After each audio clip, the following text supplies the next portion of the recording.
Olá, boa noite. Meu nome é Igor e estarei aqui apresentando o tema referente ao podcast, que foi escolhido pelo meu grupo. Estarei aqui começando a linha de raciocínio e em seguida aí os colegas vão completar ela no decorrer do vídeo.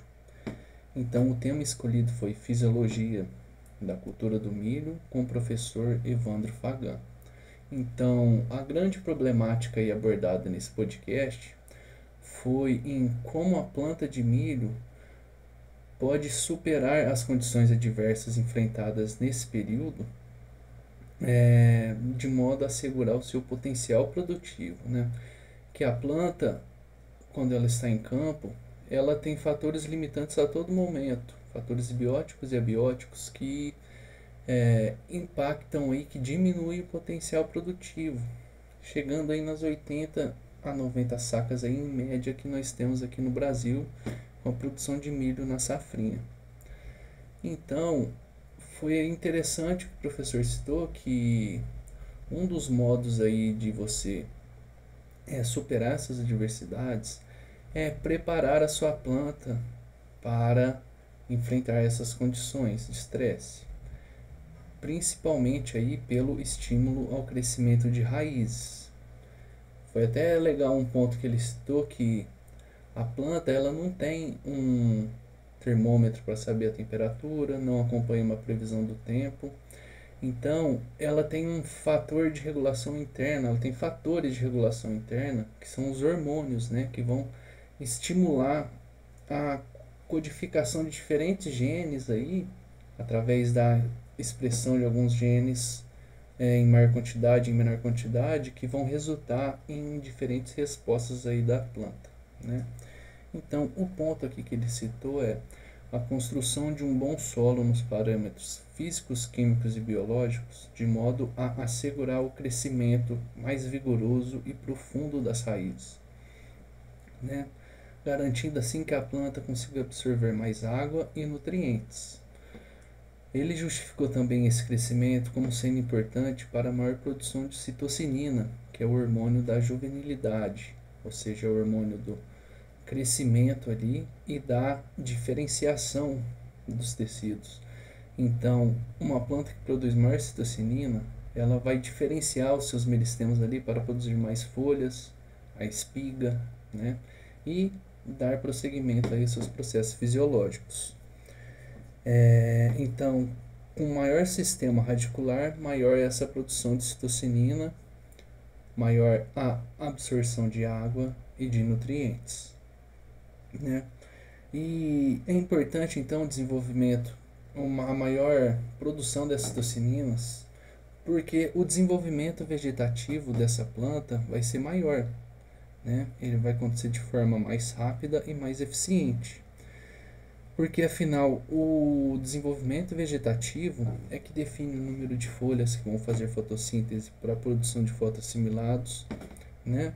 Vai diferenciar aí os meristemas para a produção de espigas, que é o que o produtor busca, e também durante essa fase do desenvolvimento, grande parte da energia ali que é adquirida, a planta do milho é uma planta C4 totalmente eficiente, trabalha com a enzima rubisco, né, que tem aí seus fotossistemas que quase não se saturam pela luz, e graças a essa maquinária muito eficiente, grande parte aí da energia ela é armazenada aí nos colmos, que vai ser usada lá na fase reprodutiva, lá no enchimento de grãos, né? Então, em suma, essa primeira parte aqui demonstrou um pouco da importância do desenvolvimento das raízes para a absorção de água, nutrientes e produção de citocinina, que vão implicar no maior desenvolvimento vegetativo, resultando em maior número de folhas, espigas mais com potencial de ser mais bem desenvolvidas, e toda essa maquinaria aí propicia uma maior produção de energia que vai ser utilizada lá na produção do milho. Então essa é a primeira parte, e agora meus colegas vão dar sequência aí à síntese do podcast. Oi, pessoal. Vou dar continuidade à apresentação. Meu nome é João Marcos. Vou falar a respeito de um ponto bastante interessante que me chamou a atenção, que é o fato do milho ser uma planta C4. Quando a gente compara uma planta C3, em dias que apresentam altas temperaturas, dias bastante quentes, é uma planta que consegue ser bem mais eficiente, tá? Justamente por uma questão da sua rota metabólica. Isso faz com que ela seja uma planta bastante interessante quando a gente pensa em períodos, né, bastante quentes, em períodos com temperaturas bastante elevadas, permitindo maiores produtividades e garantindo uma eficiência bastante interessante. Um ponto bastante importante que deve ser levado em consideração é o fato do milho ser uma planta que responde muito bem à temperatura, tá? Então, isso vai determinar o tamanho do ciclo, né, o comprimento do ciclo dessa cultura.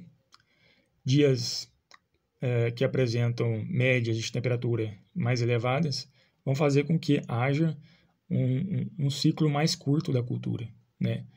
E o contrário também é verdadeiro. Outro aspecto que me chamou bastante atenção também é o fato do milho ser uma cultura bastante responsiva ao comprimento do dia, tá? Então, quando a gente imagina dias com comprimentos bastante grandes, né?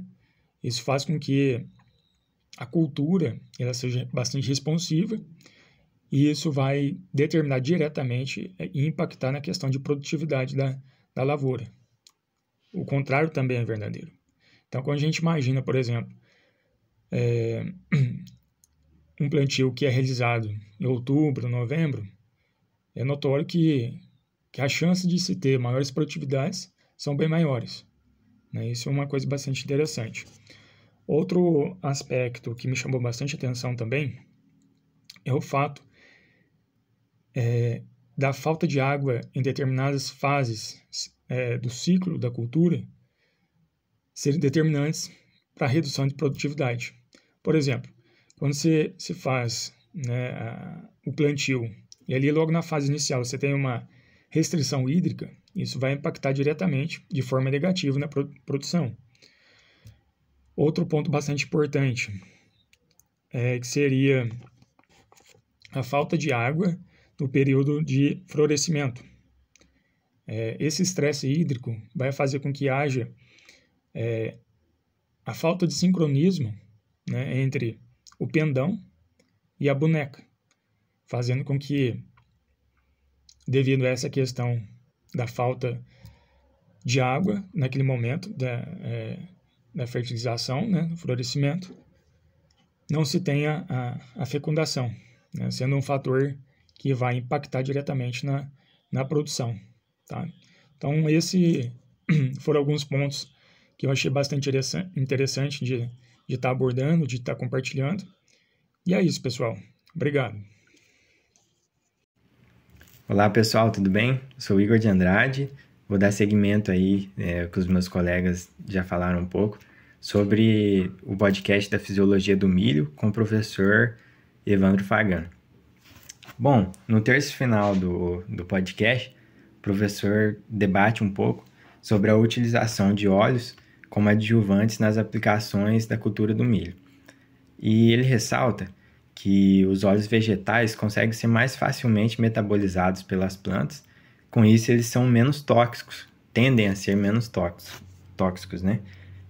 Já os óleos minerais, eles, principalmente aqueles que têm na sua composição o enxofre, eles tendem a ser mais tóxicos para as plantas, gerando um estresse, né? E esse estresse vai gerar radicais livres, e esses radicais livres vão estimular a produção de etileno, vindo a abortar aí várias estruturas. Então, não é regra, mas geralmente os óleos vegetais têm melhor resultado.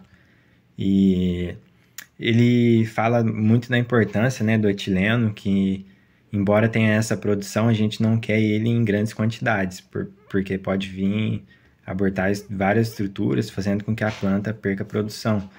Mas ele é um hormônio muito importante para a manutenção, né, da planta em si, para vir fazer essa manutenção em condições adversas, quando a planta, principalmente, ela não consegue ter todas as estruturas e precisa abortar algumas para se manter sadia. Ele ressalta também da importância da folha do bacheiro, né, ali como fonte dreno, que tá bem mais próxima das raízes, e com isso, principalmente nas fases mais iniciais da planta de milho, que precisa de grandes quantidades de fotoassimilados indo ali para as raízes para estimular o crescimento delas, né? E elas vinham a conseguir absorver, né, água e nutrientes para a planta em todo o ciclo da cultura.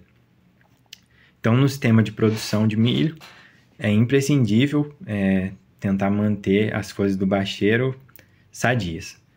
Bom, ele também ressalta da importância da folha da espiga, que nutre diretamente a espiga. É uma folha altamente fotossintética e então ela vai nutrir por proximidade, né, por estar próximo da espiga, diretamente a espiga. E as outras folhas vão nutrir indiretamente. Bom, ele também ressalta da importância, né, dos macronutrientes via foliar, que tem virado até uma tendência aí, o pessoal está aplicando.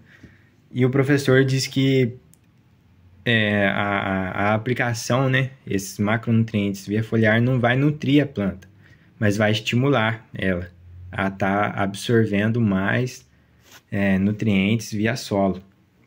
Tem pesquisas, né, que apontam que quando aplica macronutriente via foliar, a planta vai direcionar mais açúcares para as raízes, estimulando ela para que elas absorvam mais nutrientes. E o milho é muito responsivo, né, a esses macronutrientes, principalmente o nitrogênio, que vai estimular as raízes e depois de um tempo, né, depois de certa quantidade, vai também estimular as partes aéreas.